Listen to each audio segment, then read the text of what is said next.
And welcome friend in my channel. मैं आज आपको पढ़ाने वाला हूँ बल तथा दाब, force and pressure, class 8th का साइंस का चैप्टर है। इसमें मैं आपको सारी यूनिट्स पढ़ाऊँगा, जैसे बल, परिमाण, दिशा एवं मात्रक पहला। उसके बाद दाब बल एवं दाब में क्या रिलेशन है, सूत्र एवं उसका मात्रक क्या है। फिर दैनिक जीवन में दाब का प्रभाव क्या है। फिर वायुमंडलीय दाब, विशेषता, परिवर्तन व मापन, घनत्व एवं आपेक्षिक घनत्व, प्लवन, उत्प्लवन बल, आर्किमिडीज का सिद्धांत, जिसमें से आर्किमिडीज का सिद्धांत मोस्ट इम्पॉर्टेंट है। फिर द्रव का दाब, घनत्व एवं गहराई पर प्रभाव, ये सब चीज़ें मैं आपको इस वीडियो में पढ़ाने वाला हूँ, तो इस वीडियो को पूरा देखिएगा। चलिए, पहले बात तो ये देख लीजिए कि बल क्या होता है, व्हाट इज़ द फोर्स। ये आपको क्या फोर्स के बारे में कुछ पता है? तो देखिए, फोर्स होता क्या है। फोर्स क्या है? फोर्स एक प्रकार का धक्का या खिंचाव है जो एक वस्तु दूसरी वस्तु पर आरोपित करती है।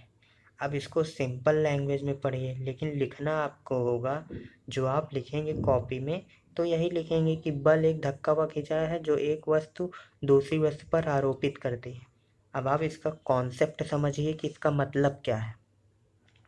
देखिए, धक्का क्या होता है, जैसे आप एक ईंट ले लीजिए, ईंट एक सरफेस पे रख दीजिए, प्लेन सरफेस पे, तो आप उसको अगर धक्का देंगे तो जो बल लगता है, मतलब आप धक्का देंगे तो आपको उसकी स्थिति में परिवर्तन करने के लिए या उसे आगे या पीछे करने के लिए आपको बल की ज़रूरत पड़ेगी, तो उसे ही बल कहते हैं। फोर्स क्या, धक्का या खिंचाव है। जैसे मेरा हाथ है, अब वो उस ईंट को धक्का देंगे तो वो हमारा बल का प्रयोग हो रहा है। आप दीवार को धक्का देंगे तो वो भी बल का प्रयोग हो रहा है। तो यही होता है फोर्स। अब बल का मात्रक क्या होता है? बल का मात्रक न्यूटन होता है। बल का मात्रक न्यूटन होता है। ठीक। अब चलिए, जब आप बल के बारे में जान, और एक बात ये जान लीजिए, बल में आप किसी भी चीज़ को देखिए, जब बल लगाते हैं किसी चीज़ की तो एक निश्चित डायरेक्शन में ही बल लगाते हैं। जैसे आप ईंटे को सरफेस से सीधा ठेलेंगे या आगे धक्का देंगे या पीछे धक्का देंगे, एक निश्चित दिशा में देंगे। तो बल में परिमाण व दिशा दोनों होती है। बल में परिमाण व दिशा दोनों होती है, साथ साथ यह एक सदिश राशि हो जाएगी। ठीक, क्योंकि इसमें दिशा भी है, परिमाण एवं दिशा दोनों होती है। तो आपको बल के बारे में ये पता होना चाहिए कि बल में परिमाण एवं दिशा दोनों होती है और इसका मात्रक क्या है, न्यूटन है। ठीक। अब चलिए, न्यूटन, अब आपको बल पता हो गया। अब दाब क्या है, देखिए दाब क्या है, तो मैं आपको दाब के बारे में भी बता देता हूँ।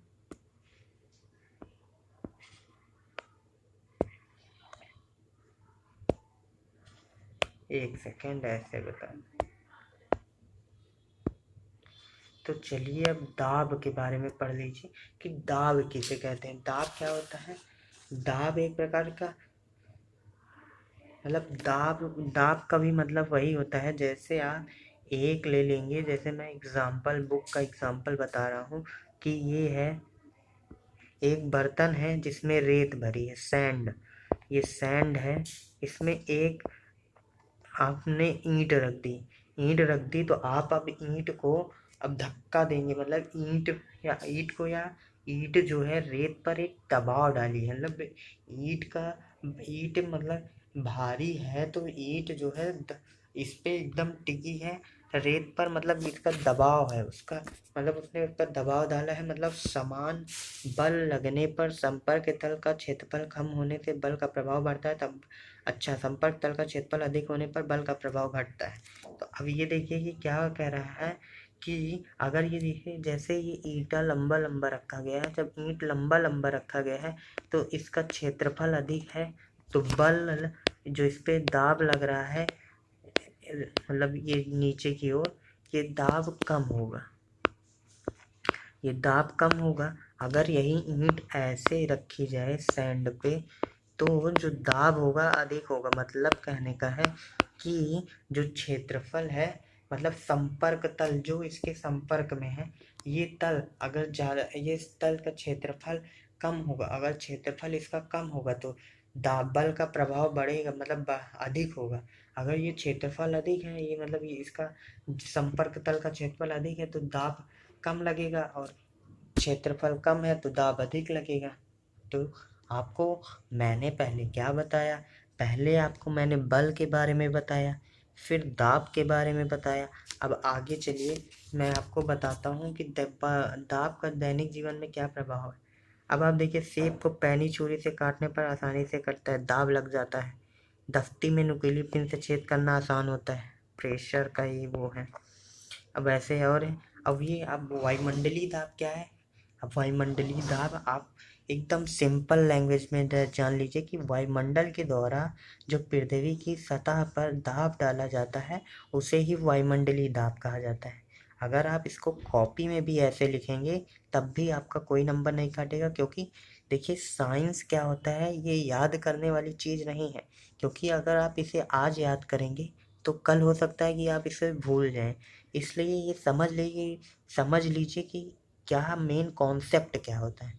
कि जैसे अब आपको पढ़ना है वायुमंडलीय दाब, तो आप अपने चारों तरफ वायुमंडल देखते ही हैं।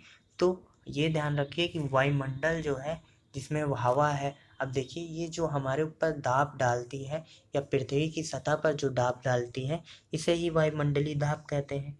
जैसे आप कभी ये ध्यान देते होंगे, जब हवा तेज गति से चलती है, जब स्पीड हवा की तेज होती है, तो अगर आप साइकिल हवा के विपरीत दिशा में चला रहे हैं तो आपकी साइकिल की स्पीड धीमी हो जाती है।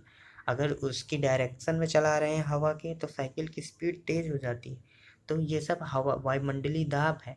ये वायुमंडलीय एटमॉस्फेरिक प्रेशर ही हमारे ऊपर लगता है, ये हम जो हमें प्रभावित करता है। मतलब तो बस आपकी देखिए, आपको मैंने एग्जाम्पल से समझा दिया कि वायुमंडलीय दाब क्या होता है।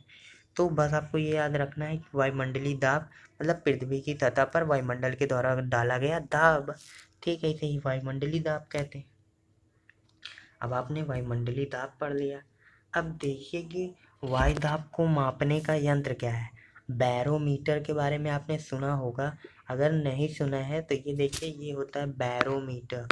बैरोमीटर क्या होता है, ये वायुमंडलीय दाब को बताता है। तो देखिए वायुमंडलीय दाब, बैरोमीटर वायुमंडलीय दाब को बताता है, और दाब का सूत्र P बराबर F बाई ए, P बराबर F बाई बल बटे एरिया, P बराबर F बाई। ठीक। अब आप ये देखिए कि बैरोमीटर क्या है। ठीक। देखिए बैरोमीटर एक मतलब ये धातु का एक डिब्बा होता है, गोलाकार का डिब्बा होता है जिसके ऊपर सतह मतलब ढक्कन जो लगी होती है वो पतली लहरदार वायुमंडलीय दाब में जो वायुमंडलीय दाब में परिवर्तन के प्रति सूक्ष्मग्राही मतलब सेंसिटिव होती है। ठीक, सूक्ष्मग्राही होती है। डिब्बे के अंदर की हवा निकाल दी जाती है, भैया हवा निकाल देंगे तभी तो सही माप करेगा। तो ठीक है, हवा निकाल दी जाती है, फिर इसके बाद पैक किया जाता है। जब वायुमंडलीय दाब बढ़ने पर ऊपरी सतह अंदर दब जाती है, वायुमंडलीय दाब बढ़ेगा तो ऊपरी सतह जो है अंदर दब जाती है, और दाब कम होने की सतह ऊपर उठ जाती है। दाब कम होने पर जो है सतह ऊपर उठ जाती है। ठीक है, सतह की इस गति के कारण अंदर लगी कमानी दब जाती है, अंदर लगी जो ये कमानी है ये दब जाती है, दब जाती है और ऊपर उठ जाती है। इससे लगे लीवर से एक संकेतक जुड़ा होता है। पॉइंट में देखिए संकेतक जो जुड़ा है, जो ये संकेतक इंडिकेटर मीटर लगा है जुड़ा, तो जो पैमाने पर दाब के पाठ्यांक, अच्छा ये रीडिंग दे देता है। फिर जो ये रीडिंग बता देगा कि जैसे 60 mm वायुमंडलीय एटमॉस्फेरिक प्रेशर है, तो ये आपको ये बताता है कि एटमॉस्फेरिक प्रेशर क्या है, बैरोमीटर। अब आपसे कोई पूछे कि वायुमंडलीय दाब मापने का किससे मापा जा सकता है, तो आप बता दीजिएगा कि वायुमंडलीय दाब बैरोमीटर से मापा जाता है, निद्रव बैरोमीटर या एनरॉयड बैरोमीटर। ठीक। अब आपको दिखाएंगे कुछ इम्पोर्टेंट चीज़, जैसे वायु दाब का उपयोग आपके जीवन में कहाँ कहाँ होता है। क्या आप वायु दाब का कॉन्सेप्ट अगर समझ गए हैं कि वायु दाब क्या होता है, तो आपको वायु दाब का यूज़ आपके दैनिक जीवन में होता है। मैं आपको वो भी प्रैक्टिकल दिखाता हूँ। तो देखिए आप लोग अपने घर में अब आप नल लगा होगा, तो ये देखिए कि जो नल लगा होता है जिसमें से पानी निकलता है, वो भी पूरा वायुदाब के ही कॉन्सेप्ट पर, पूरा वायुदाब के की कॉन्सेप्ट पर वो चलता है। जो नल से पानी आता है, इसमें देखिए नल, ये जल पंप, ये इम्पोर्टेंट भी है, ये क्वेश्चंस आते भी हैं। तो ये देखिए, जो देखिए जल पंप मतलब दिया है कि पहले जब पंप जो रहता है, मतलब जो स्टैंड है इसका अगर नीचे है, स्टैंड अगर मतलब स्टैंड डाउन है, स्टैंड तो पहले आपका डाउन ही रहता है, तो जब आप स्टैंड को ऊपर ले जाते हैं तो ये पंप क्या होता है, मतलब ये जो वॉल्व है ये खुल जाता है। जब ये वॉल्व खुल जाता है, नली का वॉल्व, मतलब वायु, ये V1 खुल जाता है तथा वायु बाहर निकल जाती है। ठीक, वायु बाहर निकल जाती है तथा वायु दाब के कारण पंप की नली का वाल्व ये V2 जो है बंद रहता है, बंद हो जाता है। V2 बंद हो जाता है तो अभी पानी नहीं गया।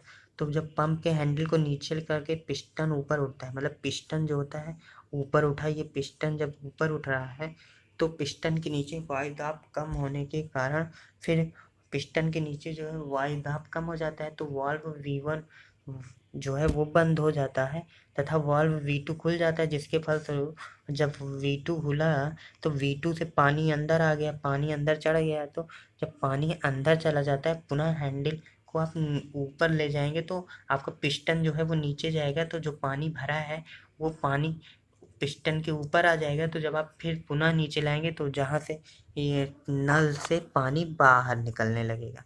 बस ये कॉन्सेप्ट बस इतना है, वायु दाब के ही कारण पानी ऊपर आता है, उसके बाद पानी नीचे जाता है, यही कॉन्सेप्ट है। जल पंप इसी तरह काम करता है। अब देखिए घनत्व क्या होता है। घनत्व किसी वस्तु के द्रव्यमान तथा आयतन के अनुपात को उस पदार्थ का घनत्व कहते हैं। किसी वस्तु का द्रव्यमान तथा आयतन के अनुपात, डेंसिटी, डेंसिटी डी बराबर m/v, घनत्व बराबर द्रव्यमान बटे आयतन।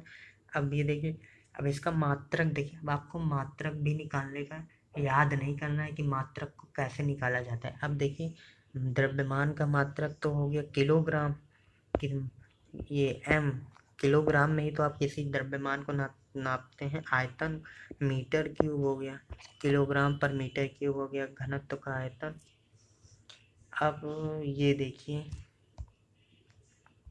अब आपको पढ़ाना है आर्किमिडीज का थ्योरम। क्या है आर्किमिडीज का थ्योरम, क्या कहता है, जैसे आप कोई चीज़ जो है पानी, जैसे आप किसी चीज़ को पानी में डालते हैं तो वो पानी में कितना, क्या कोई चीज़ होती, बहुत सी चीज़ें होती हैं जो पानी में डालने पर डूब जाती हैं, जैसे पत्थर हो गया या कोई और भारी सामान, पत्थर हो गया, लोहा हो गया। अगर इन चीज़ों को आप पानी में डालते हैं तो देखेंगे कि पानी में डूब जाएंगे। आप सिक्का डाल के देखिए पानी में डूब जाता है। और कुछ ऐसी भी चीज़ें होती हैं जो पानी में तैरती रहती हैं चाहे जितनी भारी हो। अब आप लकड़ी को देख लीजिए, लकड़ी चाहे जितनी भारी से भारी हो, रबर, रबर की बॉल देख लीजिए, चाहे जितनी भारी हो वो पानी में नहीं डूबती।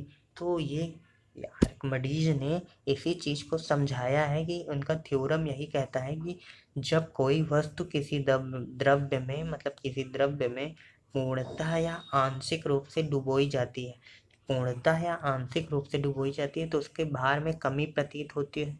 जो अगर आप किसी चीज़ का पानी में वेट लेंगे तो आपको हल्का लगेगा, भार में या कमी उस वस्तु के द्वारा हटाए गए भार के बराबर, उस द्रव्य के भार, मतलब आपको जो भार में कमी लगेगी वो वस्तु जितना भार, मतलब जितना जितना पानी हटाया है उतना, जितना द्रव्य के भार के बराबर ही होगा। इसे ही आर्किमिडीज थ्योरम कहते हैं। मतलब आर्किमिडीज थ्योरम बस यही बताता है कि वस्तु का भार में उतनी ही कमी प्रतीत होगा जितना द्रव्य को वो जितना हटाएगा।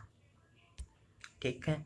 अब ये प्लवन क्या है, पानी द्रव में वस्तुएं तैरती है डूबती क्यों, मतलब ये प्लवन के बारे में भी वही बताया गया है कि जो वस्तुएं भारी हैं वे नीचे चली गई, जो बराबर पानी की हटा रही हैं वो पानी की सतह पर तैर रही हैं, और जो जो पानी मतलब द्रव की कम मात्रा हटा रहा है वो पानी के ऊपर तैर रहा है।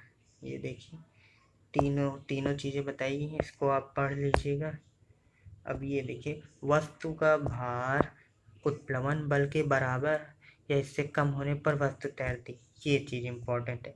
वस्तु का भार उत्प्लवन बल के बराबर, यदि उत्प्लवन बल के बराबर है या इससे कम है तभी वस्तु तैरती है।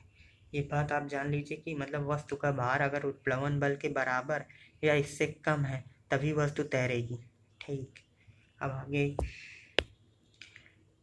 बस आज की क्लास में इतना ही था।